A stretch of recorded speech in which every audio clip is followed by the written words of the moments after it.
Why do we stop loving the things we loved when we were young? This is a question I ask myself a lot, and a question I think a lot of us ask ourselves. With certain things, it's easy to look back on them with nostalgia. Toys we used to play with, or music we used to listen to, games we used to play. But others, even others in those same categories, become sources of embarrassment. And I don't mean minor sources of embarrassment either. I mean the kind of embarrassment where just thinking about them brings on a wave of shame. Sometimes you look at something you used to love with all your heart and soul, and you say to yourself, "Dear God, what was I thinking? How could I ever think this pile of garbage was good?" Is shame for these early loves a natural part of growing up, or is it a result of the pressure to leave them by adults and peers? Even if our old loves turn out to be really genuinely bad, should we feel ashamed for liking them in the first place? Should we really blame our younger selves for finding something good inside of them? Hey there, fellow aliens, this is your alien boyfriend, and have you ever heard of SuperWhoLock? Part 1, A Brief History of Fandom. Fandom culture has been around for a very, very, very, very, very, very, very long time. I know that sounded unnecessary, but you have to understand it's been around much longer than you think it has. Fandom was not birthed by the advent of the internet just made it easier to connect. The group most often cited as the first modern fandom were early Sherlock Holmes fans, aptly enough for this topic of discussion, who held public demonstrations of mourning after Sherlock was killed off in The Final Problem. These early fans even wrote what's considered some of the first fanfiction, although I would argue that works like The Divine Comedy and Paradise Lost should hold the title of Bible fanfiction, and those came much earlier. After Sherlock Holmes came Star Trek. Star Trek fans at the time of its release were largely women, despite what some might have you believe, and these women put together some of the very first fan conventions, as well as the first fan zines. Zines being self-printed magazines full of fan art and fan fiction, as well as news and analysis articles, depending on what the zine's main focus was. These zines were usually mailed out and then passed around from fan to fan back in the day, sometimes via the convention setting. And this was one of the only ways that you could consume fan work in the time before the internet. Star Trek also had some of the first slash, or male-on-male ship pairing, with large chunks of the fandom being dedicated to it. That was naturally between Spock and Kirk. No one uses the term slash anymore, I don't think. I'm sorry if you still use the term slash. Once the internet happened, it became much easier to connect with one another over things you liked, and so it became much easier to build communities around the collection and creation of fan work. There were roadblocks, of course. Anne Rice famously loved to sick her lawyers on anyone that so much as breathed the name Lestat online. But on the whole, this was a brand new era of fandom. Though fandom was still scattered, it was much easier to reach. It started off on chat clients, then forums. GeoCities was a big hub for a while, especially with the use of web rings, but because of the nature of GeoCities, it was often hard to find the exact kind of space you were looking for. LiveJournal, DeviantArt, and fanfiction.net, from here on referred to as FFN, became the big centers of fandom in the early to mid-2000s. The FFN banned NSFW content in 2002 and purged it a second time in 2012. DeviantArt never allowed it in the first place, and LiveJournal had the strike-through and bolt-through purges in May of 2007. Ostensibly to purge their website of gross and illegal content, but in the process destroying a lot of the bigger fandom hubs. A lot of people believe they did this because of the prevalence of LGBTQ content in said fandom hubs. And indeed, NSFW content purges have more often than not targeted spaces primarily populated by queer content creators, while citing that the removal of illegal content is their intended goal. Part 2. Enter Tumblr. Tumblr was founded in February of 2007, a few months before Strike-Through and Bolt-Through, and a few years after FFN's first NSFW purge. Once it began to gain traction as a social media platform, a lot of people began migrating to it from LiveJournal, FFN, and DeviantArt for a multitude of reasons. For one, you can make both shorter and longer posts on Tumblr if you so chose. Tumblr advertised itself as a microblogging platform, but without the limitations that Twitter imposed. If you wanted to post a 13-page long essay on Tumblr or a multi-chapter fic, Tumblr wasn't going to stop you. even if most posts on Tumblr are only a sentence or two long. This made it prime real estate both for writers and essayists, as well as role players within the fandom scene. For another, you could post photo edits and fan art really easily with a photo set feature that allowed you to create another dimension of art just from the way your pictures were arranged. The reblogging function let you share posts from other users without having to repost them entirely, and you can even add your own commentary, creating a dialogue between yourself, the original poster, and anyone else who might want to join in. Unlike other social media platforms, Tumblr did not require you to connect your account to any mobile device that might alert people in your waking life to your presence on the platform. You could, but even then there was no search by phone number function, which is a vestige of the old internet that most social media websites don't adhere to anymore. On Tumblr, you could be completely anonymous. To top this all off, there was no ban on NSFW content of any sort before December of 2018. All of these features made interconnectivity and interactivity for fan creators and the communities that surrounded them incredibly easy and even enjoyable, even if some of the upper level decisions by Tumblr staff over the years were frowned upon pretty heavily by its user base.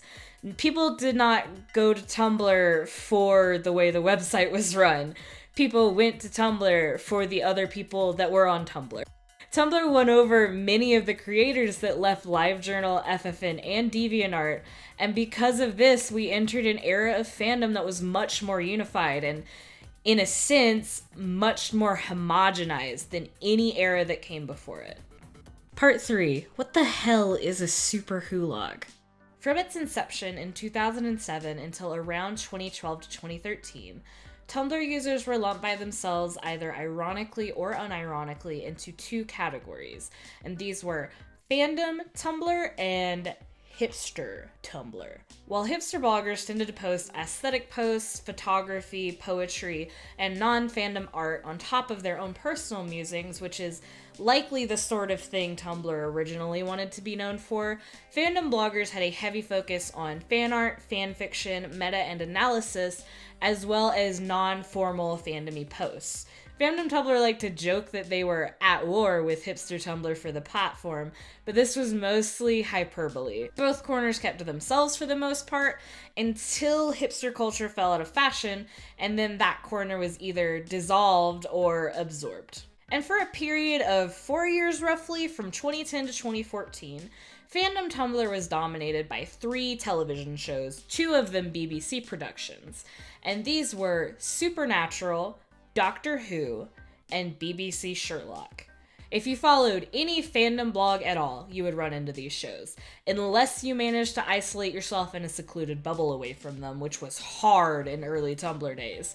There were not a lot of us, and as stated before, a lot of Tumblr culture was homogenized.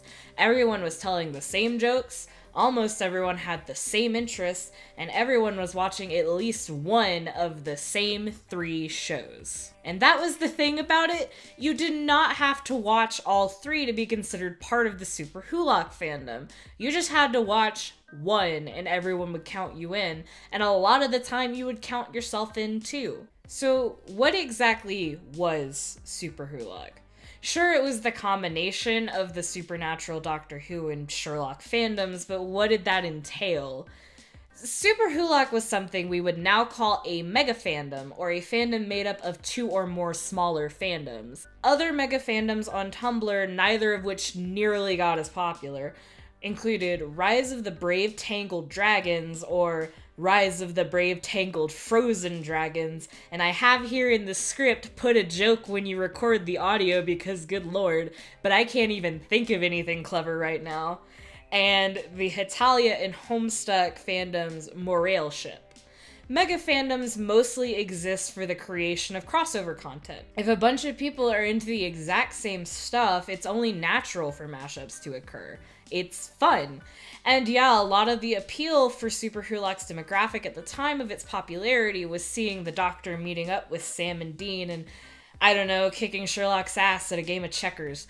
I guarantee if I go digging deep enough, I can find a silly fan comic or something on that exact scenario. And hey, if other shows or movies got popular, they were invited to the SuperWhoLock party too. Avengers was a big one for this. Whenever a new MCU movie dropped, you'd see an insurgence of new Super Who Avengers Lock content in the months surrounding it, with Rose Tyler and Black Widow getting buddy-buddy and talking trash about their boyfriends, or Castiel punching Loki in the face. 2013's Hannibal TV series, Glee, and Harry Potter did get their turns in the shenanigans, but I'm not sure that they ever got a spot in the name. I suspect this was due to a low output of canon Harry Potter content at the time, as well as these pieces' incompatibility with the SuperWhoLock trifecta's themes and narratives. You could kind of find a way to make these mashups work, but not as well. SuperWhoLock's total domination of fandom spaces on Tumblr eventually culminated in numerous calls from fans for mashups, as well as a couple of petitions that floated around, but nothing ever came from any of that. The showrunners did have fun with the fans, but ultimately none of these fan wishes were ever met, even if the BBC did own 2 of the main components. Probably for the better. But nothing ever lasts forever, does it? So what happened? Part 4. The death of a fandom. There was a day where everyone who was in the SuperWhoLock fandom logged onto Tumblr and just stopped talking about it.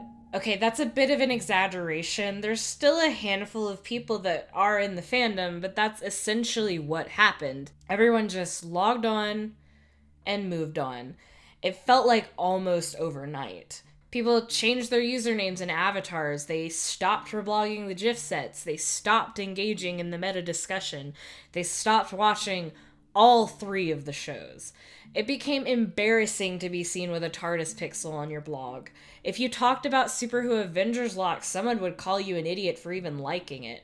Hell, that exact same thing happened to me, and I don't have proof of it because I deleted everything that was on my blog before 2013. And it was so sudden.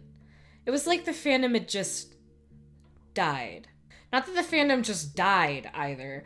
It was practically blacklisted. We don't talk about it on Tumblr now, or if we do, we only do so to laugh at it. The pockets of the fandom that are left are in their own bubbles, and if you go to one of their blogs, it's almost like looking into a time capsule. There's this air of taboo around the shows. People were excited for the new Doctor on Doctor Who, the first Doctor to ever be a woman, but after the initial hype, everyone kind of shut up about it. It's almost like people are scared. Wait, that's it. SuperWhoLock didn't just die. SuperWhoLock was killed. Fellow aliens, this puts this whole discussion in a new light. I'm gonna have to gather some evidence and put together some theories, but I'm gonna get back to you with everything I've found, okay? I'll see you in 2 weeks. 2 weeks, tops. If you like my content and you'd like to see more of it, don't forget to like and subscribe. If you have any suggestions for future videos or thoughts on this one, let me know in the comments. I may not respond to every comment I get, but I promise I do at least read all of them. I'd like to give a shout out to my 2 patrons over on Patreon, Fandom Musings and Jellicle Kitten. Fandom Musings is actually part of the reason I wanted to make a YouTube in the first place and part of the inspiration for this topic. And Jellicle Kitten is a good friend of mine and a Twitch streamer, and I will link her stream down below.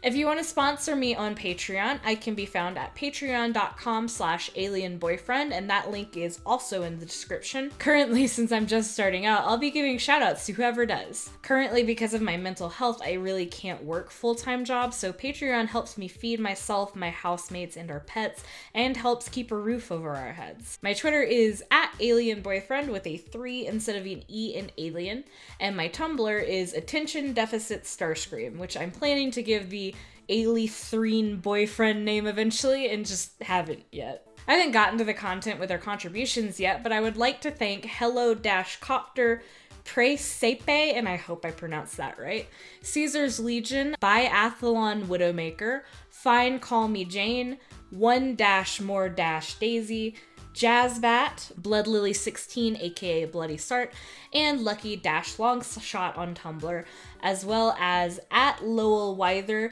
and @BLily16 on Twitter, and some anonymous contributors for helping me figure out some of the hows and whys to this topic, as well as sharing their own experiences in the SuperWhoLock fandom. Until then, this has been your alien boyfriend, and Planet Cupid sends its love.